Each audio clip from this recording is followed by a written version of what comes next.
If I'd known what was inside that envelope, I'd have never opened it at work. But once I did, I realized my entire marriage had been built on a lie, and the truth was far worse than I ever imagined. Hey folks, welcome back. Thanks for taking the time to be here again.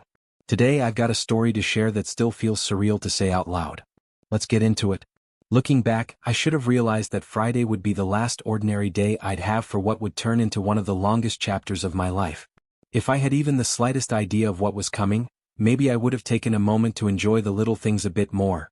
The quiet buzz of my office, the comforting aroma of that first cup of coffee, or even the way the sunlight poured through the blinds and warmed my face in the late afternoon. It was a few minutes before 3 p.m. when my assistant, Lisa, knocked lightly and peeked her head through the door. "There's a gentleman here to see you, Mr. Carter," she said politely. I stood up and started walking around my desk just as she stepped aside to let him in. He didn't shake my hand. In fact, he barely looked at me. Instead, he used the motion of my extended arm as an opportunity to shove a large manila envelope into my hand. "You've been served," he said flatly, like he'd said it 100 times before. Those 3 words seemed to just hang there in the room, thick and heavy like smoke. I froze for a moment, caught between confusion and disbelief. I wasn't clueless. I'd read enough about other people's heartbreak to know the pattern. Woman finds someone new, secretly maps out her exit strategy, then drops the paperwork like a bomb on the man who never saw it coming. But Eleanor? My Eleanor? We'd been married almost 25 years. We weren't newlyweds anymore, of course. That blazing passion had long cooled into something steady and warm. But I'd always believed that where fire left off, love, loyalty, and mutual respect took over. We'd built a life together rooted in that. She took pride in being my partner, the wife of a successful businessman. She was deeply involved in the community, leading PTA meetings, chairing events, volunteering at church, and always the first to show up when someone needed a hand. From the outside, we looked like the couple who had it all figured out. I looked down at the envelope still in my hand, unable to open it just yet, my thoughts running in 1,000 directions. What changed? There had been no signs, no fights, no ultimatums. She was always calm, always practical. If something was wrong, she usually addressed it head-on. Sure, she'd seemed a little distant lately, wrapped up in church events or her phone, but nothing that screamed a marriage-ending secret. And it certainly wasn't me cheating. That just wasn't who I was. I've always been a one-woman man. Even Lisa, my assistant, once joked that I was the kind of guy women wished were single, but even with all the travel and late nights, I never once crossed that line. Never even came close. Besides, if I had ever been foolish enough to stray, Eleanor's fiery temper would have left nothing but scorched earth in its wake. That woman could bring down walls when she was mad, and everyone in town knew it. Still, there I was, 5 minutes later, frozen in place, doing nothing but staring at that envelope like it might change if I waited long enough. I knew I was only putting off the inevitable, and yet another minute slipped by as I kept the envelope sealed, almost like I could pretend none of it was real. Finally, I inhaled deeply and tore it open with trembling fingers, pulling out a thick stack of neatly clipped papers. And then relief. Real, physical, overwhelming relief washed over me. The top page didn't say, "Petition for dissolution of marriage." My heart, which had been a clenched ball of ice in my chest, began to thaw just a little. I laughed softly, almost ashamed of how quickly I had jumped to conclusions. I scolded myself for thinking the worst of her. I even made a silent promise. I'd buy her the biggest bouquet I could find, take her out to that overpriced steakhouse she loved, let her know just how much I appreciated her. Still a bit shaky, I sat down in my chair and began reading the documents more carefully. That fleeting relief didn't last long. Instead of divorce papers or something work-related, like a lawsuit against the company which was my second guess, it turned out to be a legal notice connected to our homeowner's insurance. Apparently, I was being sued on behalf of a man named Mark Jensen, who, according to the documents, had taken a nasty fall down the stairs at our house just 4 days earlier. Injuries severe enough, it claimed, to still have him lying in a hospital bed. The letter attached laid it all out in painful detail. The demands were massive: reimbursement for medical treatment, compensation for lost income, and a hefty amount for pain and suffering. Honestly, the total figure was high enough to bankroll a small country's budget. I leaned back in my chair, stunned as I read over the paperwork. The statement from Mark's attorney, clearly the type of lawyer who chased sirens, listed the facts. But 3 details hit me one after the other, each more jarring than the last. First, the injury happened while Mark Jensen was visiting my wife, Eleanor Vance, at our home. Second, the fall took place while I was out of town on a business trip. I remember that trip vividly. I'd been gone for 2 nights, didn't get back until late on the third day. And third, the fall occurred at 5 a.m. Just before the sun comes up. That one stopped me cold. I leaned even farther back in my chair, eyes closed, silently mapping out the layout of our home. We had only one staircase running from the living area on the ground floor up to the bedrooms. The only bathroom downstairs was a half bath.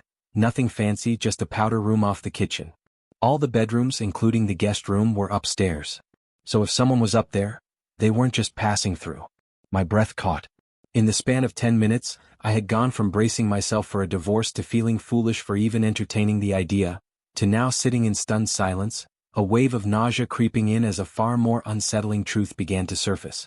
Some guy I'd never even heard of had taken a tumble down the stairs that led to our bedroom, at 5 in the morning, on a day when Eleanor was supposed to be home alone. Or at least that's what I had believed until now. Even with the slow, creeping suspicion rising in my gut, I couldn't let my thoughts run wild just yet. Part of me still clung to that embarrassing guilt over having doubted Eleanor earlier, when I assumed the envelope was divorce papers. That hesitation, maybe even denial, kept my imagination from jumping too far ahead. I needed facts, not feelings. The documents included a copy of the hospital's letterhead, so I knew exactly where Mark Jensen was staying. I turned to Lisa, who was working quietly outside my office, and forced out the words, thin and strained, "I'll be out for the rest of the day." On the way to the hospital, I stopped at a local market and picked up a generic fruit basket. It felt like the right cover, something to explain why I was there, just a concerned homeowner checking on the man who got hurt on his property. By the time I pulled into the hospital parking lot, I had gotten a loose grip on my emotions. They were still churning underneath, but I had pressed them into something that looked like calm from the outside. Visiting hours had just started. The staff at the front desk were kind and efficient, and a young nurse directed me toward a shared hospital room, 2 beds but only one was occupied. As I approached the room, I took out my phone and quietly switched on the voice recorder, tucking it into my coat pocket. I didn't know exactly what I was walking into, but I needed a record of it. Just in case. When I stepped inside, the man lying in the hospital bed was barely recognizable beneath the layers of medical gear, bandages, braces, traction bars. But what I could see told me plenty. He was at least a decade younger than me, probably more. Broad-shouldered. Fit. Athletic in a way I hadn't been since my early 30s. He glanced up at me, barely interested, until something clicked. His eyes widened and I could tell the second he realized who I was. That recognition was immediate, unmistakable. Then he moved. It was slow and clearly painful, but he was trying to reach the nurse call button beside his bed. Whether it was fear or guilt or both, he wanted out of this conversation before it started. But I beat him to it. I stepped forward and gently slid the call button out of his reach, setting it on the counter behind me. He slumped back into the bed, defeated. There was a flicker of panic in his eyes, then a long, resigned breath. He knew exactly why I had come. I let my gaze settle on him, slowly taking in every wire, every cast, every brace holding him together. We both knew those machines weren't just keeping him still, they were keeping him powerless. After one last glance at the call button, he gave up. "I'm sorry, man. I mean it. Really sorry," he murmured, eyes low. I kept my voice even though it took effort. "How long have you been seeing my wife, Eleanor Vance?" He didn't hesitate. 6 months, he said, barely above a whisper. 6 months. Half a year. And I'd had no idea. The timing stung even more. That was right around when our last kid had left for college, when the house got quieter, emptier. When Eleanor started spending more nights at committee meetings. I steadied my tone. "Who made the first move?" "I did," he admitted, the words almost stuck in his throat. A red flush crept up his bruised, bandaged face. "I'm a janitor at the high school. The one where she's on the board. I've always had a thing for older women, you know," he began, his voice casual, like he didn't realize what he was saying, or who he was saying it to. "Especially ones who carry themselves the way your wife does. I mean..." He cut himself off the moment he saw my hand tighten around one of the cables leading to his leg brace. His eyes snapped to mine, filled with a sudden awareness of the line he had just crossed. He'd said too much. I didn't speak. Just waited, letting the silence build. "How long did it take from when you first started chasing her?" I asked, my voice low. He swallowed. "About 2 weeks, I think." Yeah, 2 weeks or so." I didn't reply. Some people unravel in silence. They can't handle it, so they just keep talking to fill the void. Mark was clearly one of those. "She kind of let me know early on that she was interested. He went on nervously. Didn't take much guessing. Then it was like, another week maybe for her to explain the, ground rules. And then another week or so until you left town again. She didn't want anything happening unless you were gone overnight. His words finally tapered off, and we sat in a thick, uncomfortable quiet. I let it settle before asking, "You mentioned rules." He nodded. "Yeah, man. She had this whole list. Like 20 different rules I had to follow. She didn't want any mistakes." He gestured toward the bedside table. "Hang on. They're in my phone. She texted them all to me so I wouldn't mess anything up." I picked up the phone from where it sat charging and handed it to him. His fingers fumbled slightly from the bandages, but he unlocked it, opened a message thread, scrolled up near the beginning, then passed it over to me. The first thing that hit me wasn't the message, it was the number at the top of the screen. It wasn't her usual one. Not the phone that lived in the kitchen drawer or showed up on our family plan. It was something else entirely. A burner, I suspected. Probably kept hidden in the school building.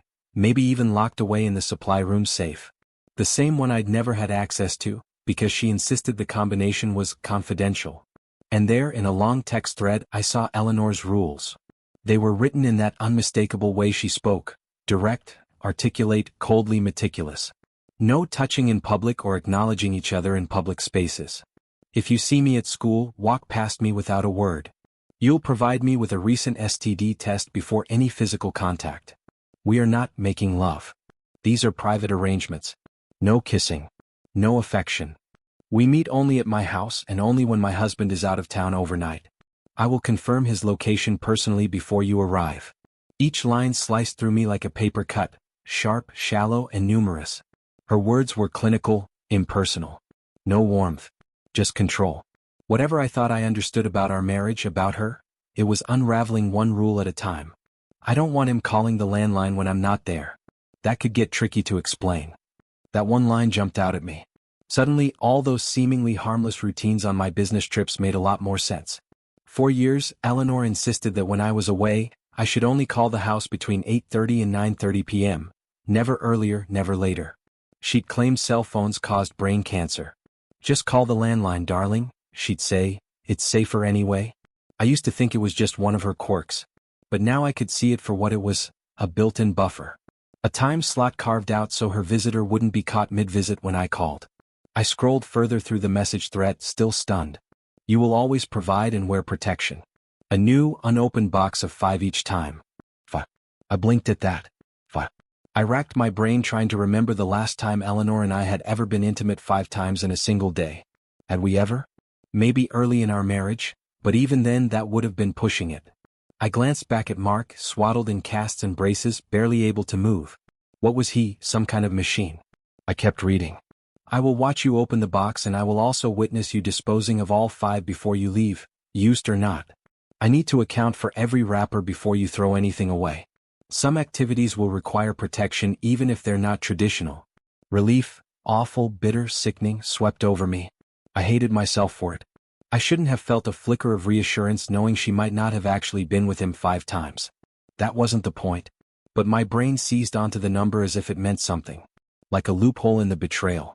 Still, I went back and read that section again. It was hard not to notice how methodical it all was. Like she had researched every mistake a cheating spouse could make and then built an airtight system to prevent getting caught. It wasn't impulsive or romantic. There was nothing spontaneous about it. It read like a business itinerary, not a text between lovers. "You will park in the supermarket lot 3 blocks from my house. I'll let you know the earliest time you're allowed to come over, always at least an hour after sunset. You'll walk from the lot to the house and come in through the back gate. I'll leave the door unlatched for you. If you see anyone in the alley, just keep walking. Don't look at them. Don't say anything. You'll leave no later than an hour before sunrise using the same route. If for some reason we sleep in, I'll give you instructions on when and how to exit. If I decide to end this arrangement, you will walk away immediately and not attempt to contact me again." And then the final blow. "If you make a fuss or push back when the time comes, I can promise you, you'll be out of that pathetic job of yours within the week." I stared at the screen, my stomach turning. There was no doubt about it now. Eleanor hadn't just betrayed me. She'd orchestrated it, down to the minute, the wrapper, the parking spot. She had rules, leverage, threats. She'd built a system of silence and compliance. And she had kept it hidden under my nose for 6 long months. I skimmed through another dozen or so of her rules, secondary conditions, all just as detailed and unfeeling as the first set.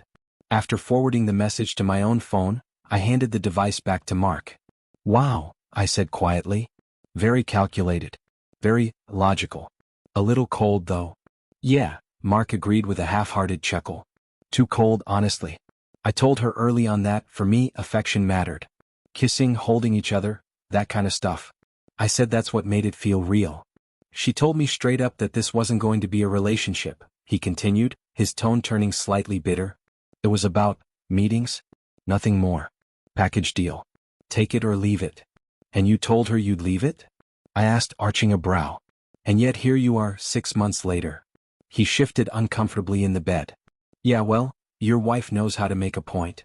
He paused as if debating whether to go on, then did anyway. "I sent her a message, told her, no deal. Didn't like the arrangement. Figured that'd be the end of it. But the next day she came down to the basement of the school, my workshop," he said, eyes drifting off as he spoke. "Locked the door behind her. She said something like, 'A few rules aren't worth missing out on this.'" Mark hesitated, visibly uncomfortable now, though not enough to stop talking. "She stepped out of her dress right there. Took off her underwear. Walked up to me, grabbed me, pressed herself against me and said." He swallowed, then added, "Or this." I stayed silent. She was wearing nothing but heels. Sat herself right on the desk I was fixing, leaned back and just opened herself up to me, he said, shaking his head slightly as though still stunned. "Man, you'd never guess she'd had 2 kids. I bit the inside of my cheek, forcing myself not to react. Not to flinch. Not to show what those words did to me. Eleanor had insisted on C-sections with the top surgeon money could buy. I remember her telling me it was all about safety, but later, in a quiet moment, she admitted it was also about preserving her body. Some things, she'd said, shouldn't change." Mark kept talking. "She takes care of herself. You'd know that better than anyone," he added, with a hint of something I didn't want to name in his voice. "She was definitely into it, man. I mean really into it. I could barely keep it together." I swallowed hard. The wave of nausea that had been creeping up was now sitting heavy in my chest. 25 years of marriage. 25 years of memories, of shared victories, of raising children together, and all of it couldn't prepare me to hear a stranger talk about her this way. But I stayed calm. At least on the outside. When I didn't respond, he went on, maybe sensing I was close to breaking but needing to finish the story anyway. "She saw I was hesitating," he said. "So she reached into her purse. Said, 'Or this,' and pulled something out. It was something personal," Mark said, his voice dropping to a near whisper. "She bent over my workbench and used it, in ways I'd only ever seen in videos. Like she'd done it 100 times before." That admission hit like a gut punch. I winced, feeling something in me twist sharply, not just at the act itself but at how confidently he described her. She wasn't inexperienced. Not shy. Not hesitant. Just the opposite. "I'm sorry, man," he said again, almost like he believed it would help. But after that she used it again, deliberately. Teasing. Provocative. She knew what she was doing. It was like she came in prepared, knew exactly how to break me down. He gave a small shrug. "I'm sorry, but..." I couldn't say no. Not to that. I didn't respond. I was barely listening to the words by that point, more focused on the crushing weight of what they meant.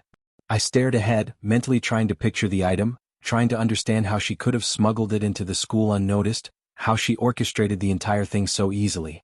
But I had enough now. Enough to know exactly what this was, and that whatever we had once been was well and truly gone. "So," I asked, keeping my tone even, "you were intimate with her?" "In multiple ways." He froze, suddenly unsure, his eyes nervously glancing at the medical cords tethering him to his bed. "Don't worry, Mark," I said, holding up a hand to reassure him. "And I meant it. You've suffered plenty. I'm not here to hurt you. I just need you to be honest. Completely. Because here's the truth, you don't know how much I already know. If you give it to me straight, I'll leave this room and never come back.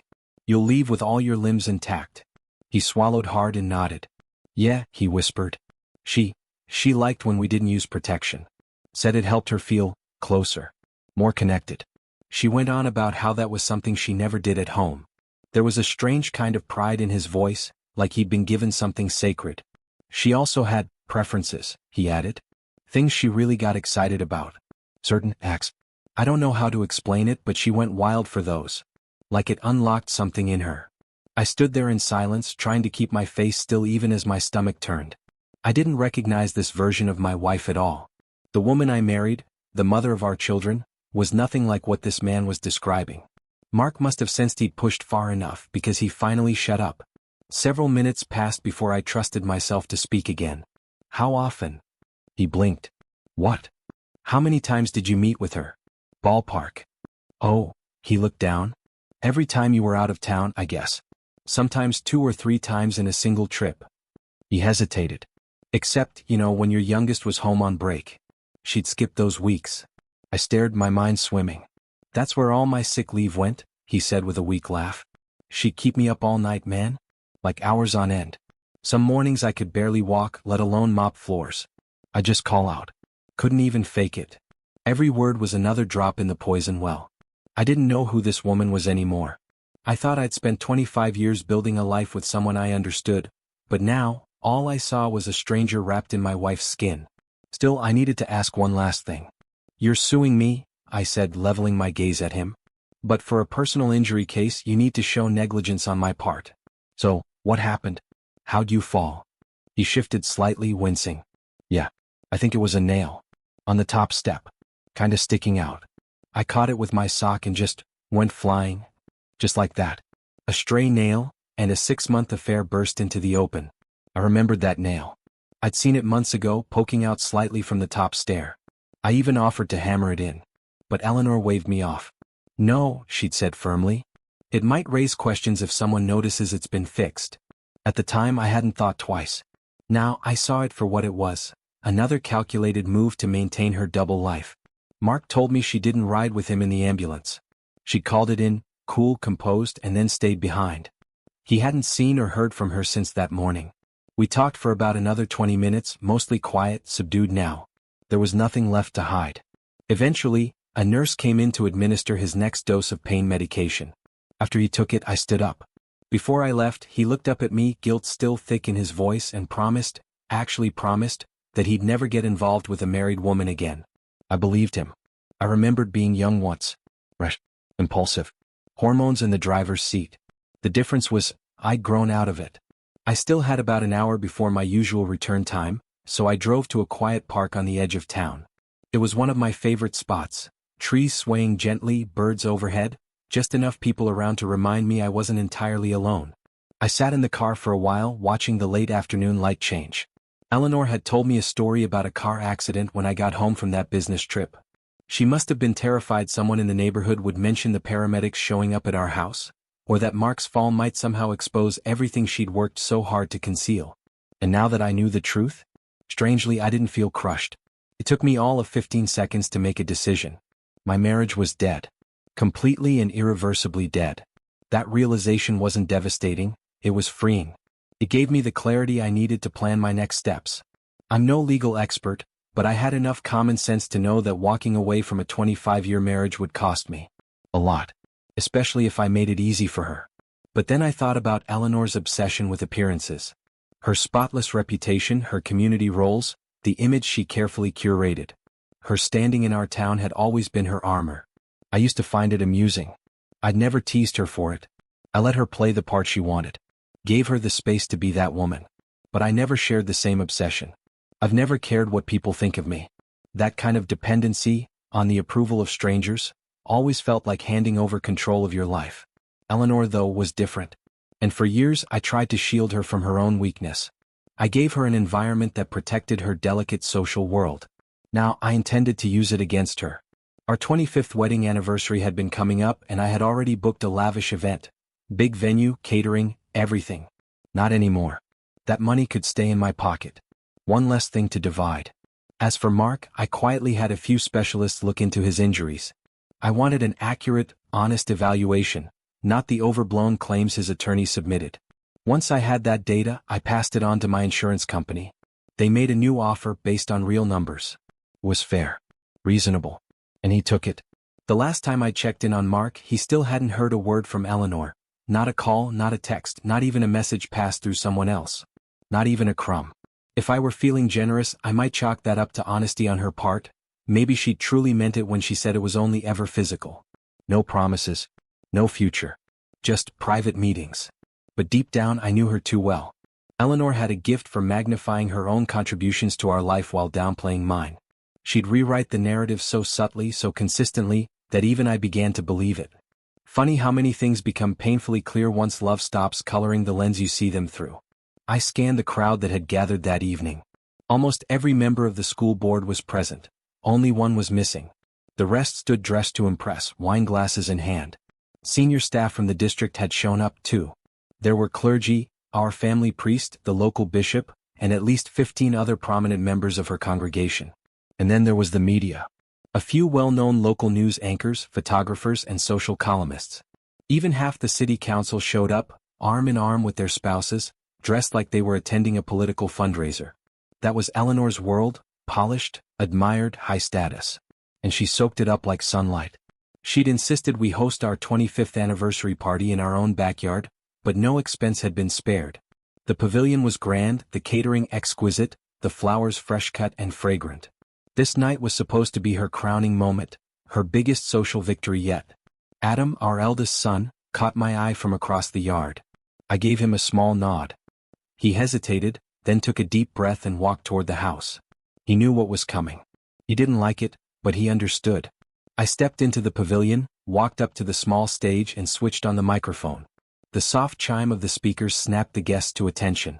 Conversations died down, glasses were raised, and the crowd gathered near. Eleanor stepped up beside me, glowing with pride. She kissed my cheek, smiled up at me with that carefully crafted expression she wore so well, adoring, gracious, practiced. She was in her element. I met her gaze. She was starting to understand. Her smile faltered. Just a little. I saw it, the way her eyes scanned the crowd, the way her breath quickened, the slight shake of her head. She was catching on quickly. And I hoped she did. The sharper her mind, the deeper the sting would be when the truth dropped. She gave me a subtle, silent plea, "Don't do this. Not here. Not now. Please." But I didn't flinch.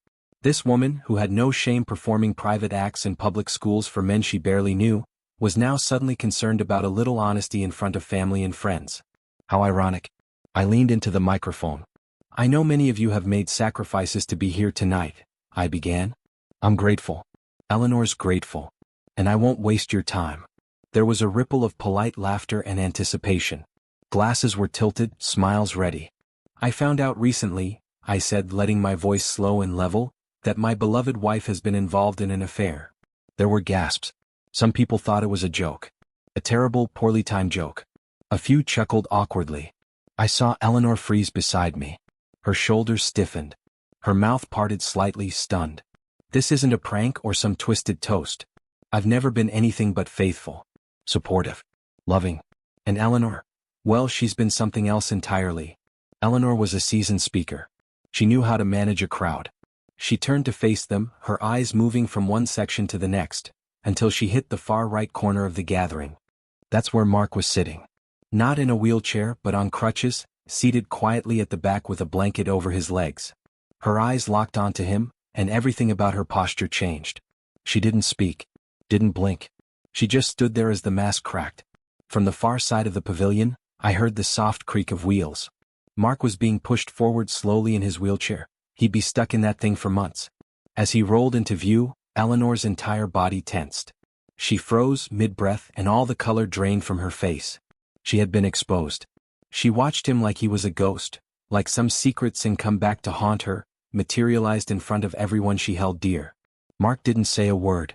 He didn't have to. His presence alone confirmed everything. Her jaw clenched. Then came the fury. A rage only a woman publicly humiliated could summon. With wild eyes, she lunged toward the sound system and began yanking cords and wires from the speakers, ripping them out violently until the mic went silent. The audio was gone, muted forever. But the damage had already been done. Then she turned on me. Her face was twisted in pure hatred, all traces of composure lost. The proud, polished Eleanor, the social queen, the flawless wife, was gone. She screamed at me and the sound cut like a knife. "You pathetic excuse of a man," she spat, droplets of fury landing on my shirt. "You think you can humiliate me like this? In front of everyone?" Her voice rose to a piercing screech. "You try to make me look like a villain, but all you've done is admit you were never man enough to satisfy me." That's right, I was with Mark. Intimately. Often. And I enjoyed it. Her face twisted further into a cruel, mocking grin. How stupid does that make you, Mr. High and Mighty Businessman? She was breathless now, chest rising and falling rapidly. Maybe she had finally run out of things to say, or maybe it hit her in that moment that her outburst had just ended the life she had spent decades carefully constructing. Her secret life, shattered by her own lips. Suddenly, a quote surfaced in my mind, one I hadn't thought about in years. We all live 3 lives. A public life, a private life, and a secret life. Eleanor, in her blinding rage, had just thrown open the curtain on her secret one. For everyone to see. She turned her gaze back to me, probably wondering how I could have done this. How I could have betrayed her. But she was missing the point. Being trusting isn't foolish. It isn't weakness. It's not a social curse. Being deceitful is cheating, lying. That's what makes people turn their backs on you. And one look at the crowd told the whole story. Cold silence. Judging eyes. Her friends, her allies, her protectors, gone. Even the single women in the room were edging toward me now, their expressions already softening, ready to offer comfort, sympathy, maybe something more. Eleanor's kingdom was built on trust. On image. And now all of that was gone. Because what they realized in that moment was that they never really knew her at all. She stood there, alone in every sense of the word, before finally walking toward the exit, no one following her. Her steps slow. Her head low. Yes, I had orchestrated all of this. I had known exactly what would break her and exactly how to do it. Mark had told me she insisted on elaborate precautions, not out of guilt but for control. She had even laughed as she told him stories of close calls, like the time a janitor nearly walked in on her at the charity office after hours. She'd made a game out of it. A joke. But the punchline? That was tonight. And she wasn't laughing now. I remembered once asking Eleanor about a motel charge that popped up on our credit card statement. Some dingy place we'd never stayed at together. She paused, blinked, and within seconds rattled off a story about needing to pull over while driving back from a church event, too tired to make it all the way home. I remember thinking at the time how quick she was on her feet. Then there was the time I came home early from a canceled flight. She was in the kitchen, startled by the sound of the garage door opening. I thought she was just surprised. Later, I realized Mark had likely been hiding in the closet the whole time. The signs were all there, I just hadn't wanted to see them. But the irony? Once I uncovered her affair with Mark and began my quiet planning, it was like pulling a thread. Suddenly, 3 other people, unrelated, unconnected, each came to me privately to reveal they too had their suspicions. One even confessed they had seen something long ago but hadn't said anything out of respect for our family. Then there was the clinic paperwork. After I had started gathering evidence, I found a medical bill tucked in a drawer in the home office. At first glance, it looked like one of her regular prescriptions. But buried in the details was an appointment, scheduled for a week later, for a termination procedure. According to the documents, she had listed St. John's wort as a potential reason for contraceptive failure. Said she'd been taking it to help her sleep. I stared at that paper for a long time. Was it guilt that made her so careless? Or had her herbs interfered with the secret pills she'd been taking all along? Hard to say. Harder still to imagine how she had planned to keep such a life-altering decision from me, if it hadn't been for a single piece of paper she forgot to shred. And then came Adam. The day after everything came crashing down, he pulled me aside. He was pale, still reeling from a night of drinking. Said he'd found out months ago, had come home from a party needing a place to crash, and caught his mother sneaking Mark out through the back door. He hadn't told me. Said he didn't know how. He said he hated himself for keeping it from me. And I told him the truth. I didn't blame him. When someone is willing to lie with such ease, such calculation, it's hard for anyone to stand in their way. After the party, once the local media picked up the story and the gossip made its way into the church bulletins and coffee shops, Eleanor didn't stick around. The shame was too loud. The stares too pointed. She could have tried to tough it out, but in the end she did both. She skipped the state and tried to restart her life elsewhere. At first, she landed in a smaller city, still dressed in designer suits, still flashing the practiced smile. She donated large sums to local charities and was quickly invited to sit on a few nonprofit boards. But that didn't last. Not long after, the same boards received some documents. Copies of certain text threads, discrete photos, transcripts. I won't say how they got there. But I will say this, she was removed from every position. Quietly but decisively. She tried again. Moved cities. Reinvented herself. But the pattern repeated. New town, new group, new mask. Same ending. The last time I ever heard from her was a short message, more wounded than angry. No apology. Just frustration that, somehow, the truth always seemed to follow her.